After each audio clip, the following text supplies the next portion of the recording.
Oh, hello, hello. All right, so this is the last podcast on the topic of the direction or the astonishing power of directional focus that we've done for January. And so the first week in January, we worked on what is the power of focus. We talk about how our attention gets split. So if you haven't listened to that episode, I'd go back and listen. These things all kind of build on each other. The second episode on this topic was really around fear and desire and how to use the emotional guidance system, because I'm talking about these things like I get a bird's eye view, but when you're really in life, that emotional guidance system is super, super helpful. Last week, we talked about words. We talked a little bit about affirmations. We talked about how to use your words to either go in the direction that you want to be going or to go in the direction you don't want to be going. And today, we're talking about aligned actions. All right. I just want to give you guys a little heads up, build a little excitement for this. So next week, a dear friend of mine is coming on the podcast. You're going to love her. It's a really, really good talk. We have already recorded it, so I know what's in there. So this was just really, really good. It's something to listen to for the new year. And she teaches a very, very practical thing that builds so much abundance.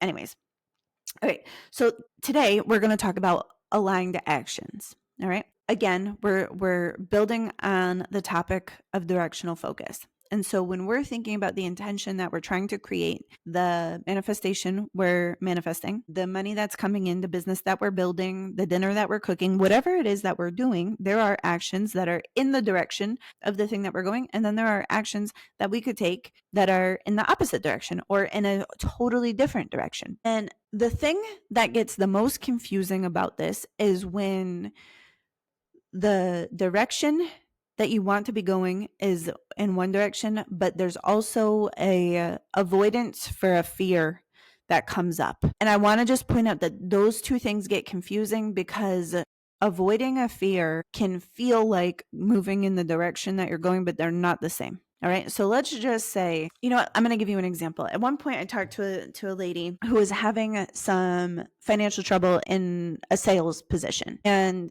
she worked on commission. And so the trouble that she was having was going to play out in a way where she was going to be short.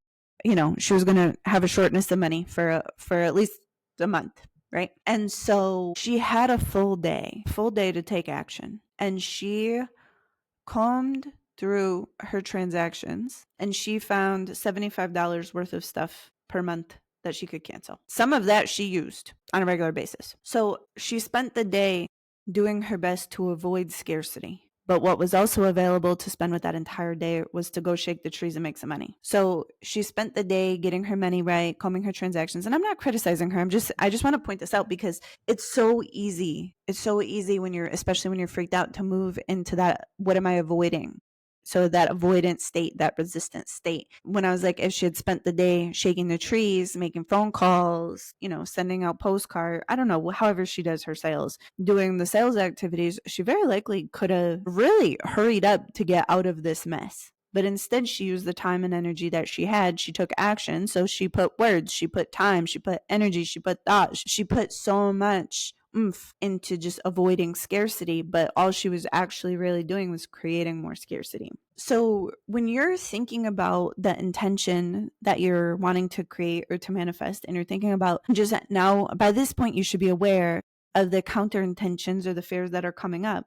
Take a second in your journal and just write out, all right, well, what are some things that are aligned actions that move me towards this goal? And what are some things that I might be doing if I wanted to avoid this other thing? So that way you can start to see the difference for yourself in the context of your life and what you're doing. So I just want to say that because I'm like, making more money is not the same thing as avoiding scarcity. They're just not the same goals.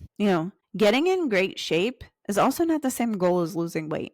Building wealth is not the same thing as paying off credit card debt. They're not the same goals. And so we just want to be aware of these are the things that I believe or that I can see will move the needle. This is my energy going toward this direction. This is me pouring my energy into this manifestation versus this is me pouring my energy into this thing that I'm avoiding. But what's interesting is once you pour enough energy into the thing that you're avoiding, it still manifests, right? Like I said, so that woman, she spent the day doing all of these activities to save money, but in not creating the flow, she's gonna create the scarcity experience, right? That was just one day. And what's funny is she was in one of my calls and we talked about this and I was like, oh girl. And then she saw what she was doing. So chances are she could go and refocus her attention and then move toward the thing. So it's not like, like a tragedy. It's like we get to maneuver, right? We get to maneuver through these things. But it's like pouring your actions into what you don't want is still pouring your actions into something. And once you have enough energy into a thing, whether or not it's a counter intention or fear or your real manifestation, that thing shows up. That's how creation works. That's the ways that the laws of the universe play out. Yeah, take out your journal, start to make a list, figure out like, all right, well, these actions are in alignment with the thing that I want. These actions are the opposite direction, right? So let's just say, for example, let's say one of my goals is to be able to do 100 push-ups at once, which seems like too many for me, but I might actually be able to do like 50 push-ups, right? But as a goal, I could probably do like 8 push-ups currently. Probably only 4 of them would be like real good push-ups. But anyways, so if that's my goal. All right, so that means if I go to the gym, if I'm doing XYZ, if I'm stretching, if I'm, eating food that's going to help my body be nourished, right? Those are in alignments. If I stop going to the gym, that's going to be an inaction, right? I'll be doing something else that's moving me away from that goal. If I'm eating food that's not good for my muscles, right? That's going to be not supportive. Does that make that action wrong, bad, something I should never do? Not necessarily, but I want to be aware, because if I skip the gym once, fine, it's no big deal. But if I skip the gym for a month, now I have to restart. Now I have to get the momentum going again. Same thing for money, same thing for business. So if I want to make this many sales, I have to look and see, well, what actions create that? Is it writing Facebook posts? Is it doing podcasts? Is it making blogs? And then from there, I can do those activities. I can show up in the places that matter, and I could stop doing the things that don't work. Or sometimes, for me, it's more of inaction. I'm usually not taking actions in the opposite of where I want to go, but sometimes I'll stop taking the actions that move the needle, right? And that's a pretty common thing. That's a pretty common flavor of self-sabotage. Again, this is one of those things that when you have clarity, it's very, very easy to discern this action is aligned. But if you're in that state where you don't have directional focus and your attention is being pulled between what you want and what you don't want, and you have an intention and a counter intention set, and your desire is moving you one way, but your fear is pulling you towards something else, and your words are going in one direction, but then they're going in the opposite direction, and the actions at that place will get confusing. It's funny. Like, I'll give you an example, another just clear example. So during COVID, I talked with a person who got laid off from her job because it was COVID, and she started a business. Now, in the first like 6-7 months of this business existing, she had already done 6 figures in revenue.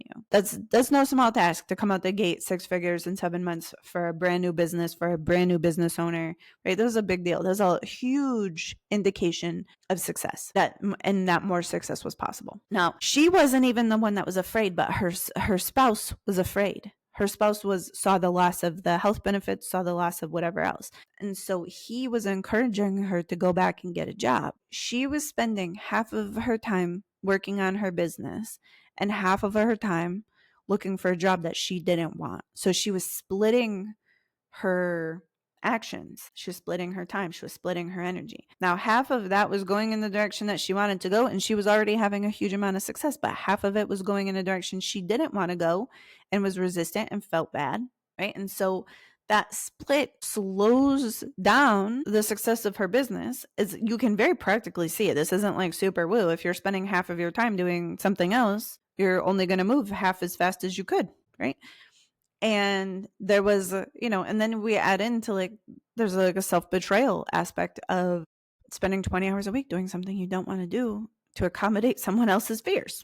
It's kind of a lot, right? So this is what I'm talking about, right? So it's like a lot of times the thing we want to do, we'll put delays in front of, we'll put obstacles in front of, we'll say, oh, I have to do that later. I need to go do this other thing first. Those are things that pop up around actions. But a lot of times we'll just get confused and we'll be doing 2 different things in 2 different directions and wondering why we're ineffective.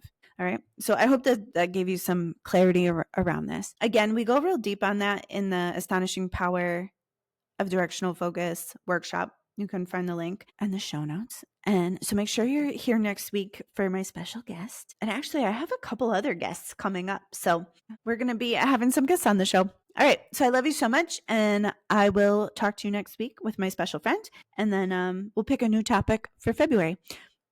All right, everybody. I love you so much. I'll talk to you later. Bye.